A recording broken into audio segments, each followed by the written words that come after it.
It is past midnight on the Baku Boulevard, and the flame towers are still changing color above the Caspian Sea. Orange, then blue, then a flickering red that mimics actual fire. Below them, a promenade lined with palm trees runs along water that, 150 kilometers north, is genuinely on fire in places, burning straight out of the rock with no visible fuel source at all. This is a capital city that looks, at first glance, like it was airlifted in from the Gulf. It wasn't. It was built here, slowly and violently, over 150 years of oil booms, empires, and a war most of the world barely noticed. Now hold on to that image. We will get there. Language and identity here carry their own layered history. Azerbaijani, a Turkic language closely related to Turkish, has switched writing systems 3 times in a single century.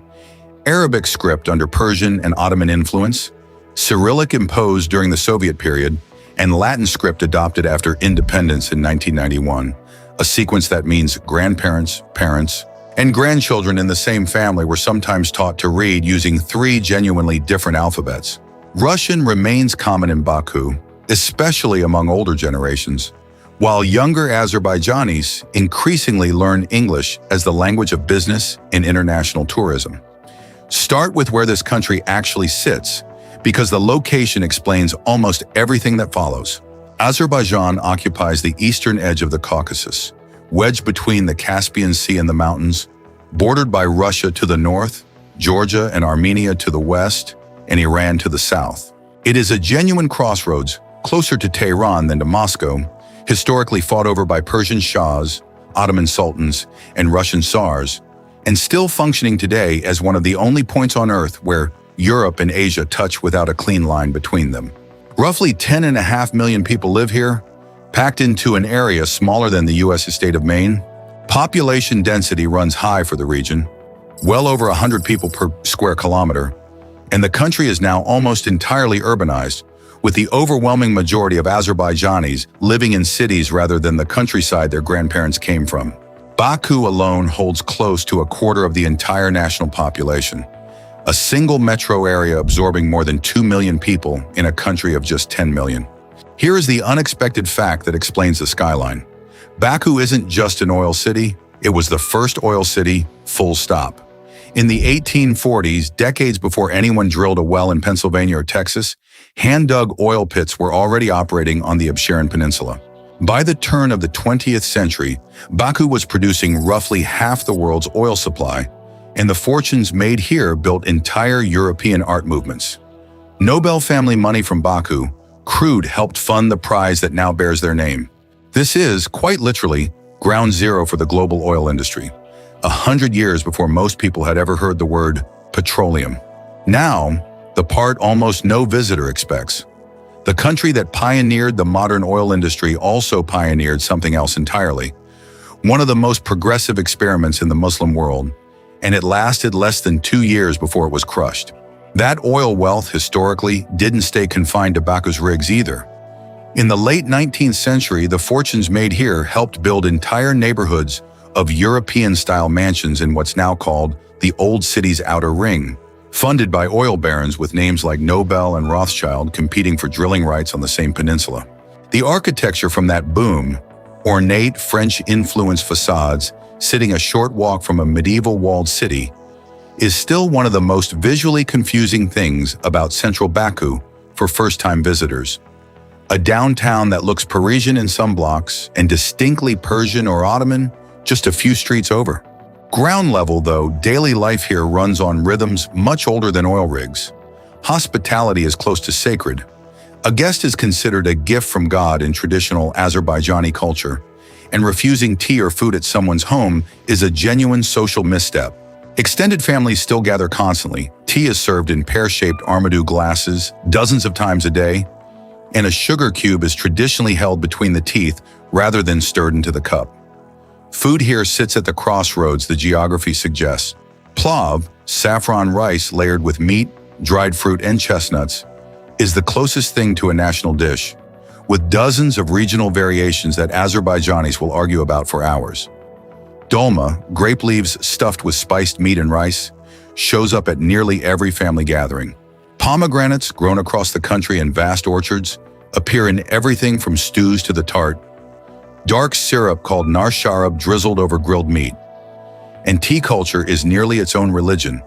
Azerbaijan is one of the few countries where black tea, not coffee, drives the entire cafe economy, brewed strong and served constantly, all day, to everyone.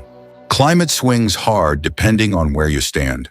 Baku itself sits in a genuine desert microclimate, dry and windy nearly year-round. The city's old nickname, the City of Winds, isn't poetic exaggeration. It's a literal weather pattern strong enough to topple scaffolding some winters. Drive 4 hours in almost any direction, though, and you hit subtropical lowlands near the Iranian border, or snow-capped Caucasus peaks in the north, or the humid tea plantations around Lankaran. 9 of the world's 11 climate zones exist somewhere inside this one country's borders, an astonishing range for a nation this size. Yes, this is the part the title promised, the real people behind the beautiful women headline, and it's a far more interesting story than the clickbait version. Azerbaijan in 2018 marked 100 years since the founding of the Azerbaijan Democratic Republic, and that 100-year-old republic is actually the reason this country has a genuinely radical claim to make. In 1918, Azerbaijan became the first Muslim-majority nation in the world to grant women full voting rights, doing so before several Western European countries got around to it. That republic lasted less than 2 years before the Red Army rolled in and absorbed it into the Soviet Union. But the social legacy stuck around. Women here have long worked as doctors, engineers, and academics at rates that surprise visitors who arrive expecting a more conservative gender dynamic than what actually exists on the ground. Modern Baku runs on a genuinely striking contrast between glamour and grit. The fashion and beauty industries are real economic sectors here. Baku hosts fashion weeks, modeling agencies, and a cosmetic and beauty services market that has grown fast alongside the oil wealth flowing through the capital. But the pivot matters. Behind the styled Instagram version of Baku sits an economy where a huge share of national income still depends on the volatile price of crude oil, where youth unemployment runs well into double digits, and where many young women pursuing careers in medicine, law, and engineering are doing so specifically to build financial independence in an economy that doesn't always reward it evenly. The Polish is real, so is the pressure underneath it.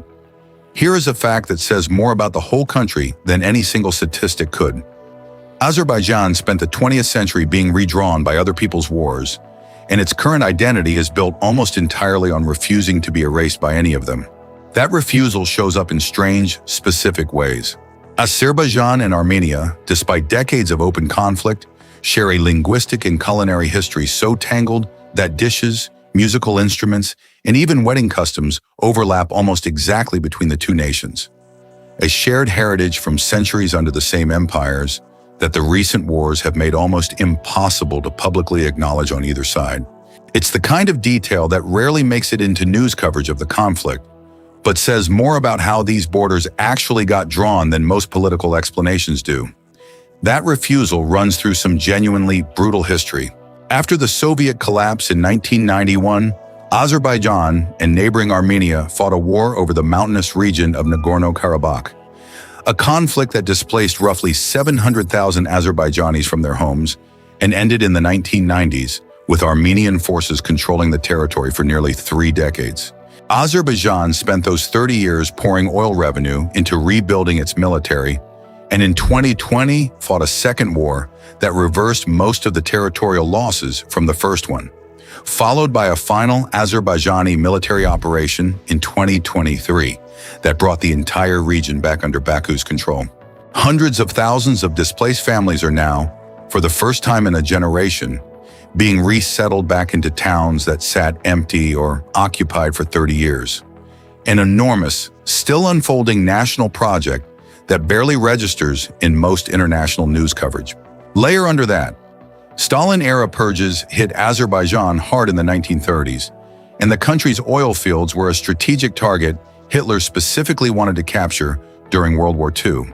The Nazi push toward the Caucasus in 1942 was aimed directly at Baku's oil, a campaign that ultimately failed at Stalingrad but came closer to succeeding than most people realize.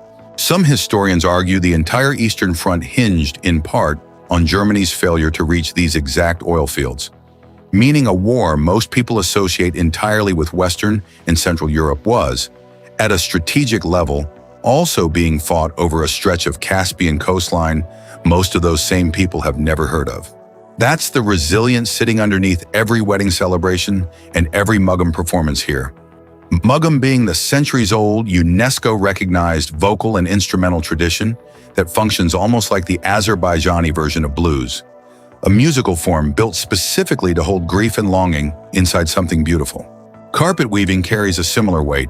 Azerbaijani carpets, woven with regional patterns passed down almost entirely through oral instruction from mother to daughter, are recognized by UNESCO as part of humanity's intangible cultural heritage, and entire museums in Baku exist just to catalog the dozens of distinct regional weaving styles, patterns that Soviet-era factories tried to standardize and homogenize, and that individual weaving families quietly kept alive in their original regional forms anyway. Here is where the armchair daydream becomes a spreadsheet. GDP per capita sits at roughly $7,500 nominal, or closer to $27,000 adjusted for purchasing power. Solidly upper middle income, propped up heavily by oil and gas, which still account for the overwhelming majority of the country's export revenue. For a visitor, that translates into real value. A full plav dinner with tea for two in Baku can run a fraction of what a comparable meal costs in Western Europe, and taxis, produce, and rent outside the capital's premium neighborhoods remain genuinely cheap by global standards. But average net salaries nationally sit at only a few $100s a month, and that gap between glossy central Baku, the boulevard, the flame towers, the five-star hotel strip, and the rest of the country is stark. Corruption indexes consistently rank Azerbaijan poorly compared to its neighbors, and Western observers have repeatedly raised concerns about press freedom and political opposition. The oil wealth built an undeniably impressive capital. It didn't evenly reach every family standing outside it.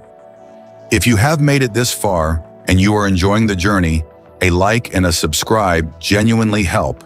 It's free, and it tells us to keep making documentaries like this one. Now this is the secret the title promised. Behind the polished boulevard sits a country still processing an authoritarian political system that has been controlled by a single family since Haydar Aliyev, a former Soviet-era KGB officer, took power in 1993, later passing the presidency to his son. Elections here are routinely criticized by international monitors as falling short of democratic standards, and independent journalists and activists have faced real legal and physical risk for criticizing the government. There's an environmental dark secret too, one most tourists never hear about. Decades of unregulated Soviet-era oil drilling left parts of the Absheron Peninsula, just outside Baku, genuinely contaminated. Abandoned oil fields, rusted derricks, and blackened lakes sit within a short drive of the glass towers. A landscape locals sometimes call the Black City, a visible cost of 150 years of extraction that the tourist boulevard was specifically designed to hide from view. Cleanup efforts have been slow and underfunded compared to the money poured into Baku's waterfront, and some of the worst affected villages still deal with contaminated soil and groundwater from wells abandoned decades before independence. Petty scams do exist in heavily touristed parts of Baku's old city: inflated taxi fares, currency tricks, aggressive rug salesmen, and standard advice applies. Negotiate prices up front and use official taxi apps. More seriously, the border areas near the newly reintegrated Karabakh region remain sensitive, with landmines from the recent conflicts still an active, documented hazard in parts of the countryside, and travel there generally requires special permission. But look closer at the landscape, and the darker chapters give way to something genuinely bizarre and beautiful. Azerbaijan holds the highest concentration of mud volcanoes on Earth. Over 300 of them, more than half the world's known total, bubbling cold gray mud instead of lava across the Gobustan Plain, south of Baku. A short drive from there sits Yanar Dagh, the burning mountain, a hillside where natural gas seeps continuously through the rock and has been burning non-stop for longer than anyone has kept records. A phenomenon almost certainly behind ancient Zoroastrian fire worship traditions that once centered on this exact stretch of coastline. preserved today at the Ateshka Fire Temple nearby. Gobustan itself holds something else remarkable. Thousands of rock carvings dating back up to 40,000 years, depicting hunting scenes, dancing figures, and boats. A UNESCO World Heritage Site that quietly ranks among the most significant collections of prehistoric art anywhere in Eurasia, visited by a tiny fraction of the people who visit the Flame Towers a short drive away. The Caspian Sea itself deserves its own mention, because most people don't even realize it's the largest enclosed body of water on Earth. Technically neither a true sea nor a true lake, home to sturgeon populations that once made this coastline the global center of caviar production before decades of overfishing and pollution crashed wild stocks. Azerbaijan has since invested heavily in sturgeon farming and conservation, trying to rebuild a fishery that took less than a century to nearly destroy after surviving for millions of years in the wild. Head north from Baku and the desert gives way almost immediately to the Caucasus foothills.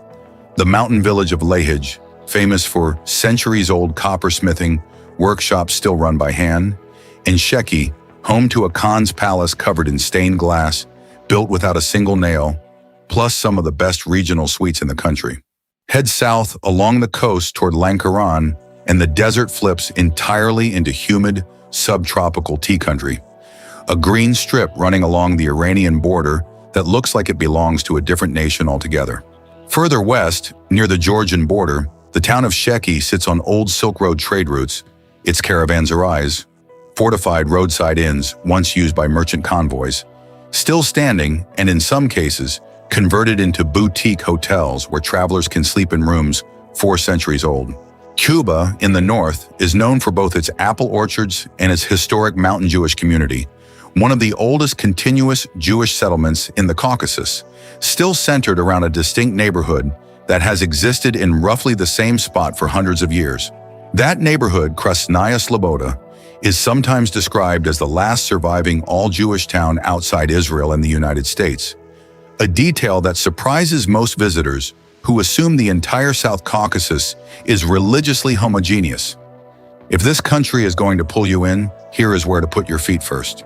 Start in Baku's Old City, or Chereshare, a walled medieval quarter with the Maiden Tower and the Palace of the Shirvanshahs sitting a few hundred meters from glass skyscrapers, one of the more jarring old meets new juxtapositions anywhere in the region.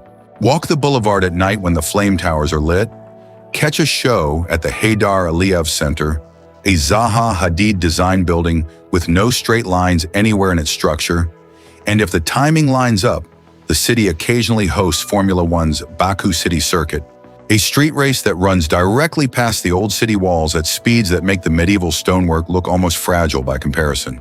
For nightlife, Baku's rooftop bars and lounges along the boulevard have become a genuine regional draw. Part of a hospitality and tourism push the government has invested in heavily since hosting the 2012 Eurovision Song Contest put the city on a lot of people's radar for the first time. It's a scene built deliberately to project a modern, cosmopolitan image to the outside world, and it largely succeeds, even if it sits only a short taxi ride from neighborhoods that look nothing like it. That contrast, polished waterfront versus everyday residential Baku, is really the entire country in miniature. State-funded mega projects like the Crystal Hall built specifically to host Eurovision, or the artificial islands once planned off the coast, sit alongside Soviet-era apartment blocks where most Bakuvians actually live, their balconies stacked with satellite dishes and drying laundry a few kilometers from a 5-star hotel strip built to look like it belongs in Monaco. So here is the mirror. Azerbaijan spent most of the last 2 centuries being fought over, drilled into, and redrawn by other people's ambitions. Persian, Ottoman, Russian, Soviet, and now the slow, uneven pull of global oil markets. In just over 3 decades of independence, it fought back 2 wars to reclaim its own territory, built one of the most striking skylines in the region out of desert and oil money, and is still, right now, resettling hundreds of thousands of its own citizens back into towns they were forced to leave a generation ago. Maybe the real question isn't whether Azerbaijan is exotic or wealthy or hiding something behind the skyline. It's whether you've ever once lived through the kind of instability this country has absorbed twice in one lifetime and still found a way to light a boulevard on fire every night, just to remind itself and everyone watching that it's still standing.